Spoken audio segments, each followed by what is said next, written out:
ಓಂ ನಮೋ ನಾರಾಯಣಾಯ. 2026 ವರ್ಷದಲ್ಲಿ ವೃಷಭ ರಾಶಿಯವರಿಗೆ ಏನೆಲ್ಲ ಪ್ರಭಾವ ಇದೆ ನೋಡೋಣ ಬನ್ನಿ.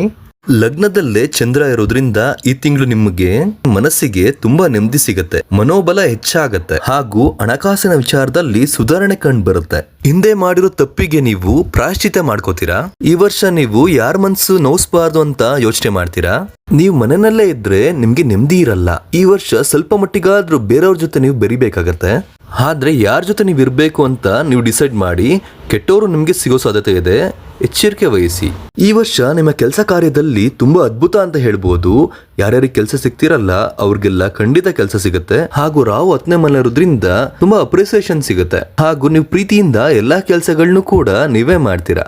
ಮದುವೆ ವಿಚಾರ ಬಂದ್ರೆ ಶುಕ್ರನ್ ಜೊತೆ 8ನೇ ಮನೆಯಲ್ಲಿ ಕುಜ ಹಾಗೂ ಸೂರ್ಯ ಇರೋದ್ರಿಂದ ಕಂಬಸ್ಟ್ ಅಂತ ಹೇಳ್ತೀವಿ. ಮದುವೆ ವಿಚಾರದಲ್ಲಿ ಈ ವರ್ಷ ತೊಡಕಾಗತ್ತೆ. ನೀವು ಮದುವೆ ಏನಾದ್ರೂ ಆಗ್ಬೇಕು ಅಂದ್ರೆ ಜಾತಕ ತೋರಿಸಿ ಪರಿಶೀಲನೆ ಮಾಡ್ಕೊಂಡು ತದನಂತರ ಮದುವೆ ಆಗಿ. ಈ ವರ್ಷ ನಿಮ್ಮ ದಾಂಪತ್ಯದಲ್ಲೂ ಕೂಡ ಭಿನ್ನಾಭಿಪ್ರಾಯಗಳು ಬರ್ಬೋದು.